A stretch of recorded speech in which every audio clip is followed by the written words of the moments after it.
वापस रथ यात्रा, उल्टी रथ यात्रा को क्यों मनाया जा रहा है, उसमें क्या भाव है? क्या कृष्ण को वृंदावन से दूर जाने के उसमें उत्सव हो रहा है? तो इस चीज को समझने के लिए दो तरह से हम इसको समझेंगे। एक वैभवपूर्ण जो भाव है वो, और एक माधुर्यपूर्ण जो भाव है, यानी कि ऐश्वर्य वाला और माधुर्य वाला, दोनों से हम उसको समझेंगे। जगन्नाथपुरी धाम को बताया गया है कि वो ऐश्वर्य माधुर्य युगल मिलन स्थान है ना। तो यानी कि ऐश्वर्य भाव और माधुर्य का मिलन है, वहाँ कॉम्बिनेशन है। तो श्री सनातन गोस्वामी इस बात को स्थापित करते हैं बृहद भागवतामृत में 2.5.212 में, श्री कृष्ण देवस्य सदा प्रियम तम क्षेत्रम यथा श्री मथुरा तथैव तत्पारम ऐश्वर्य भर प्रकाश लोकानुसारी व्यवहार रम्यम।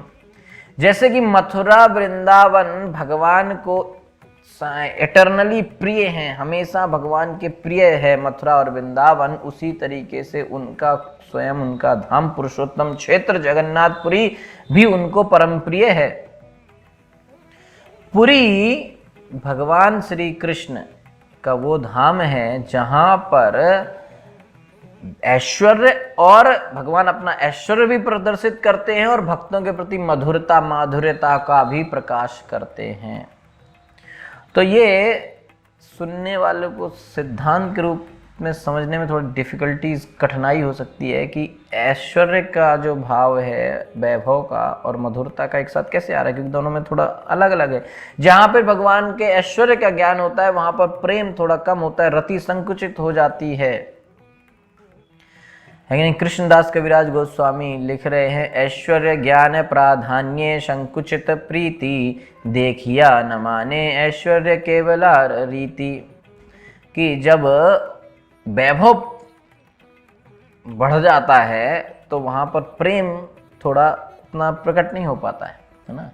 इसलिए जो भक्त है प्रेम भक्ति वाले, वो जब देखते हैं कि कृष्ण का वैभव भी देखते हैं तो उसको मानते नहीं है ना।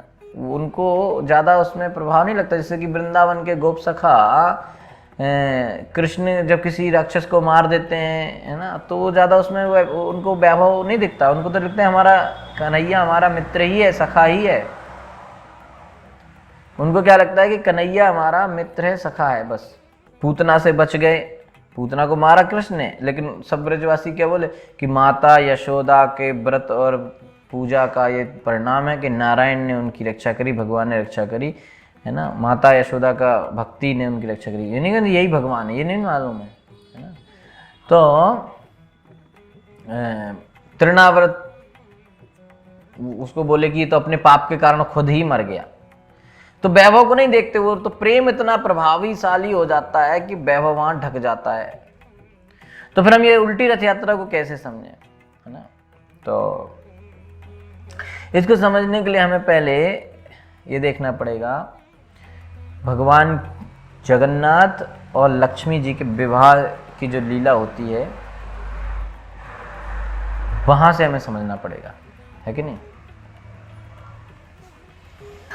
तो गुंडीचा मंदिर जो है, अब श्री मंदिर है और गुंडीचा मंदिर है। जगन्नाथपुरी में 2 मंदिर हैं। गुंडीचा मंदिर से रथ यात्रा निकलती है श्री मंदिर की तरफ, श्री मंदिर से उल्टी रथ यात्रा आती है गुंडीचा मंदिर की तरफ। तो जो गुंडीचा मंदिर है उसको भगवान ये है कि वहीं पर भगवान जगन्नाथ जी को विश्वकर्मा ने बनाया था, माने कि उनकी विग्रह की स्थापना हुई थी और ब्रह्मा जी ने वहाँ स्थापना करी थी, पूजा करी थी। तो गुंडीचा मंदिर जो है भगवान का मधुर धाम वृंदावन को प्रदर्शित करता है, प्रकट करता है, माने कि वो स्वरूप है। तो जो रथ यात्रा का जो ये पूरा, हमको कई बार नहीं पता रहता है कि रथ यात्रा कब से चालू थी। रथ यात्रा का प्रोग्राम चालू हो जाता है आपका ज्येष्ठ मास की जो निर्जल एकादशी होती है ना, शुक्ल एकादशी, उससे तब से रथ यात्रा का प्रभाव वहाँ से चालू हो जाता है। होता क्या है कि भगवान जो श्री मंदिर है वहाँ पे भगवान जगन्नाथ का और लक्ष्मी जी का विवाह होता है। तो जो निर्जल एकादशी उसमें रुक्मिणी विवाह है, रुक्मिणी हरण की लीला होती है और पांडा लोग जो हैं वो भगवान की जगन्नाथ जी का विवाह लक्ष्मी जी के साथ कराते हैं। बड़ा ही प्रेम पूर्वक फेस्टिवल मनाया जाता है, रोमांटिक फेस्टिवल है। तो इस फेस्टिवल में, इस त्यौहार में एक रिचुअल, एक रिवाज होता है, एक प्रक्रिया की जाती है कि भगवान जगन्नाथ का कपड़ा और लक्ष्मी जी का कपड़ा बांध दिया जाता है, गठबंधन हो जाता है, गांठ बांध दी जाती है। तो 4 दिन बाद क्या होता है, भगवान का प्राकट्य दिवस है, स्नान पूर्णिमा, उस दिन भगवान को स्नान कराया जाता है, पब्लिकली स्नान होता है वो, है ना। तो उसमें भगवान जगन्नाथ का जो बाहर आते हैं और उनका खूब स्नान होता है। तो वही दिन है जिस दिन ब्रह्मा जी ने उनकी स्थापना करी थी, उनका प्राकट्य दिवस है। खूब उनका स्नान कराया जाता है, मतलब कि सैकड़ों घड़ों से पानी और खूब पानी उनके ऊपर डाला जाता है। और इतना जब नहाएंगे तो बीमार हो जाएंगे, तो बीमार हो जाते हैं। तो बीमार हो जाने के लिए के बाद अपनी शरीर स्वास्थ्य को अच्छा करने के लिए भगवान चले जाते हैं, एक तरीके से आजकल हम जो कहते हैं ना क्वारंटाइन में, उसको कहते हैं अनवासर। तो उतने दिन भगवान अलग रहते हैं। और उस समय क्या होता है कि लक्ष्मी जी एक आदर्श पत्नी की भांति उन 15 दिनों में सोती भी नहीं है और भगवान को देखभाल में लगी रहती हैं। और जो 15 दिन बाद लक्ष्मी जी को नींद आ जाती है तो सो जाती हैं। अब 15 दिन से नहीं सोई तो नींद आ गई, तो जैसे ही वो सो जाती हैं तो अभी जो इनके हस्बैंड हैं, अभी कुछ दिन पहले तो शादी हुई 4 दिन बाद इन्होंने खूब नहा लिया, स्नान कर लिया, बीमार हो गए, 15 दिन से बीमार पड़े हैं। और अब जैसे ही उनको नींद आई लक्ष्मी जी को, ये अपना वो गांठ खोली और ये तो अपने गर्लफ्रेंड से मिलने चले गए, गोपियों से मिलने चले गए, राधा रानी से मिलने चले गए। तो ये जो राधा रानी से मिलने चले गए, इसको ही हम लोग रथ यात्रा कहते हैं। तो लक्ष्मी देवी कुछ दिनों बाद जब जगी तो देखती हैं कि उनके हस्बैंड तो है ही नहीं, उनके पति तो है ही नहीं। देन फिर क्या होता है, तो उन्होंने जगन्नाथ जी के जो सेवक होते हैं उनसे पूछा, तो बेचारे डरे डरे बताते कि हाँ वो गए हैं, गोपियों से मिलने गए हैं। तो लक्ष्मी जी को बड़ा गुस्सा आ जाता है, वो अपना मंदिर छोड़ के चली जाती हैं, जहाँ पे उनका मेन स्थान है वहाँ छोड़ के कहाँ चली जाती हैं, स्टोर रूम में। जैसे कि एक पत्नी जब नाराज होती है ना तो किसी छोटे छोटे कमरे में, अंधेरे कमरे में बैठ जाती है, ऐसे लक्ष्मी जी बैठ जाती, ना तो कोई खाना ना कुछ, मतलब जो लक्ष्मी जी को भोग लगता है बड़ा बड़ा वैभवशाली जो उनको भोग लगता है वो कुछ नहीं खाती। वो क्या खाती हैं, जैसे कि गांव में, उड़ीसा के गांव में जो चलता है ना, साग और भात, चावल और थोड़ा पालक वालक की साग, ऐसे जो भी है घास फूस वाला, वो बिल्कुल वही खाना खाती हैं। तो फिर कुछ दिन के बाद लक्ष्मी जी जाती हैं बिमला देवी के पास, वहीं मंदिर के अंदर ही बिमला देवी का मंदिर है। तो वहाँ बिमला देवी से चर्चा करती हैं इस बारे में। तो थोड़ा उदास हैं, तो उस तरह से जाके सीधे बोलती हैं कि ये सही नहीं हो रहा है, ये बिल्कुल सही नहीं हो रहा है, अभी भी तो मेरी शादी हुई है और वो अभी भी चले गए, ये कोई बात होती है, मेरे को छोड़ के चले गए, है ना। मैं उनकी कितनी अच्छे से सेवा कर रही थी, फिर भी मुझे छोड़ के चले गए। और तो और सुभद्रा को साथ में ले गए, उसको क्यों ले गए? अरे मेरे को ले जाना चाहिए, अगर मैं कम से कम गए तो मुझे साथ में लेके जाते।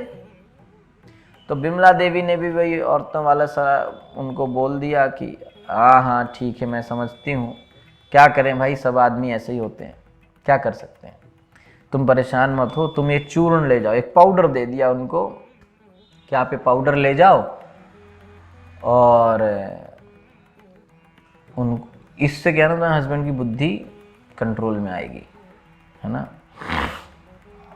तो फिर 5वें दिन, अगले सुबह जो कि 5वां दिन है, उस दिन लक्ष्मी जी उठती हैं, स्नान करती हैं, बढ़िया वस्त्र पहनती हैं और गहने वहने पहनती हैं, अपने सभी दासियों को लेके जाती हैं पालकी में बैठ के गुंडीचा मंदिर की तरफ। और इसी को, ये जो जाती हैं गुंडीचा मंदिर की तरफ, इसी को कहा जाता है हेरा पंचमी फेस्टिवल। तो 5वां दिन है, इस दिन लक्ष्मी जाती हैं, इसको लक्ष्मी विजयोत्सव भी कहते हैं। और वहाँ जाके लक्ष्मी जी क्या करती हैं, सबसे पहले जो बिल्कुल एक अधीर नायिका जैसे जाती हैं और सबसे पहले वहाँ पे जो पांडा वांडा होते हैं ना उनको खूब डांटती हैं, जो जगन्नाथ जी के सेवक हैं, और फिर रथ को भी थोड़ा तोड़ती हैं कि ये रथ लेके आया है ना। उसके बाद वो आती हैं जगन्नाथ जी के अंदर, जाती हैं गुंडीचा मंदिर में, वहाँ जगन्नाथ बलदेव सुभद्रा महारानी सब बैठे रहते हैं। तो बिल्कुल उनकी तरफ देखती नहीं है, उनके सामने बिल्कुल खड़े हो जाती हैं मुंह नीचे करके, और जो पाउडर बिमला देवी ने दिया है उसको फूंक देती हैं, है ना, और फिर वहाँ से चली आती हैं। और जो उनके सर्वेंट होते हैं, दास लोग होते हैं, जगन्नाथ जी के सेवक, उनसे कहती हैं ऐसा है अपने स्वामी को बता देना कि मैं जा रही हूँ अपनी महल में, ठीक है। तो जगन्नाथ जी जब इतना गुस्सा देखते लक्ष्मी जी का तो उनको बड़ा नर्वसनेस हो जाती है। तो फिर वो प्लान करते हैं चलो वही वापस चलते हैं। तो 2 दिन बाद वो वापस आते हैं। तो जब 2 दिन बाद जगन्नाथ जी वापस आते हैं श्री मंदिर में, तो वहाँ पर एक जो पुरी के जो राजा होते हैं वो जाते हैं लक्ष्मी जी के पास। इसको कहते हैं, ये जो वापस आने वाला कार्यक्रम है इसको कहते हैं लक्ष्मी नारायण भेंट। तो ये पुरी के राजा वहाँ जाके और लक्ष्मी जी से बातचीत करते हैं। क्या है की बातचीत? भगवान जगन्नाथ की सिफारिश करते हैं, है ना। तो एक मैरिज काउंसलर जो ना बीच में जो व्यक्ति होता है कि भाई मैरिज बनी रहे इस तरह से, तो मैरिज काउंसलर के जैसे हो जाते हैं और लक्ष्मी जी को समझाते हैं। तो कहते हैं कि भाई देखो वो आ गए हैं, आपसे प्रेम करते हैं, देखो रथ उनका खड़ा है बाहर, आपको उन्हें माफ़ कर देना चाहिए, अब इस बार हो गया अब नहीं होगा, है ना। और जगन्नाथ जी भी, पहले ऐसा होता था, अब तो ये बंद हो गया है, कि जगन्नाथ जी एक हाथी को भेजते हैं कि लक्ष्मी जी आएँ गेट तक उस हाथी पे बैठ के। तो उस हाथी को भेजते हैं तो लक्ष्मी जी नहीं आती, मना कर देती हैं। फिर दोबारा से रिक्वेस्ट भेजते हैं जगन्नाथ जी के आ जाओ, आप बाहर आ जाओ। तो फिर वो आती हैं, लेकिन उस हाथी पे नहीं आती, वो आती हैं अपनी एक पालकी में, आती हैं अपनी पालकी में, आती हैं जगन्नाथ जी के का रथ का परिक्रमा करती हैं और वापस चली जाती हैं। तो इस तरीके से जो है फिर 10वें दिन, आषाढ़ मास के 10वें दिन, भगवान जगन्नाथ लक्ष्मी जी को मनाने के लिए स्पेशल एक ड्रेस पहनते हैं, जैसे कहते हैं सोना वेश, यानी कि जो सोने का वेश है, सोने का कपड़ा है, पूरा सोना का सजाया जाता है। और फिर 11वें दिन ये लीला होती है कि भगवान वापस आते हैं, यानी कि वहाँ पे इसको कहते हैं बहुधा एकादशी, है ना।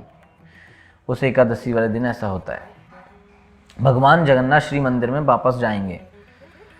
तो जगन्नाथ जी लक्ष्मी जी को मनाते हैं और हर तरीके से, लेकिन वो मानती नहीं है, उनका गुस्सा बहुत ज़्यादा है। तो लक्ष्मी जी को मनाने के लिए उन्होंने क्या पहना है? सोना वेश, यानी सोने का। चूँकि लक्ष्मी है, ऐश्वर्य की देवी, तो उनको मनाने के लिए कोई वृंदावन जैसे कपड़े पहन के गाँव के बच्चे जैसे थोड़ी जाएंगे। सोने का कपड़ा, तो 1 टन सोना का ड्रेस बनता है। जगन्नाथ जी के हाथ भी सोने के बनाए जाते हैं, सब सोने का बनता है ना। तो वो फिर उनको मनाने के लिए इस तरीके से जाते हैं। कैसे भी करके लक्ष्मी जी मान जाती हैं और उनको अंदर आने के लिए बोलती हैं। बलराम, और फिर जैसे ही अंदर जाते हैं तो पहले बलराम जी जाते हैं, फिर सुभद्रा जी जाती हैं और अपने जहाँ उनका स्थान है वहाँ पे विराजमान हो जाते हैं। और जैसे जगन्नाथ जी के जाने का समय आता है तो लक्ष्मी जी के जो दासियाँ हैं वो गेट बंद कर देती हैं। सिंह द्वार से जाते हैं, सिंह द्वार का गेट बंद हो जाता है, फिर उनको अंदर नहीं जाने देते। उसके बाद क्या होता है कि जो जगन्नाथ जी के सेवक हैं और लक्ष्मी जी के सेवक हैं, उनके बीच में काफ़ी देर तक संस्कृत के श्लोकों में बातचीत होती है। जगन्नाथ जी के सेवक कहते हैं कि आने दो, माफ़ कर दो। जगन्नाथ जी बहुत प्रेम करते हैं अपनी पत्नी से, उनको ऐसे अंदर नहीं आने दिया जा रहा है तो उनको बहुत बुरा लग रहा है, उनको क्षमा कर दो। इस तरह से वो जगन्नाथ जी को ही उनके मंदिर में अंदर नहीं जाने दिया जा रहा है। देखिए, कोई कहेगा जगन्नाथ मंदिर में दूसरों को अंदर नहीं जाने दिया जाता है, इन धर्मों के अंदर विदेशियों को अंदर नहीं जाने, यहाँ जगन्नाथ को खुद भी नहीं अंदर जाने दिया जा रहा है, और तो और, है ना। तो जगन्नाथ जी इस तरीके से फिर लक्ष्मी जी जो है फाइनली मान जाती हैं और जगन्नाथ जी को अंदर आने के लिए परमिशन दे देती हैं। और इसको कहते हैं नीलाद्री विजय। और जगन्नाथ जी जो है जाते हैं वहाँ पे अपने मंदिर में, श्री मंदिर में विराजमान हो जाते हैं। और इस तरीके से फिर पांडा लोग उनका जो कपड़ा है जो खोल के भाग गए थे उसको फिर से वो लोग गांठ लगा देते हैं, और इस तरीके से फिर से वो लोगों का मिलन हो जाता है, लक्ष्मी जी का, जगन्नाथ जी का। तो ये एक वर्णन है रथ यात्रा का, उल्टी रथ यात्रा का भाव, है ना। कि उल्टी रथ यात्रा क्यों होती है? क्योंकि जगन्नाथ जी को अपनी पत्नी लक्ष्मी जी के पास जाना ही पड़ेगा। तो ये जो है पहला भाग है जिसमें हमने ये देखा कि उल्टी रथ यात्रा क्यों होती है और इसका वैभवपूर्ण उत्तर।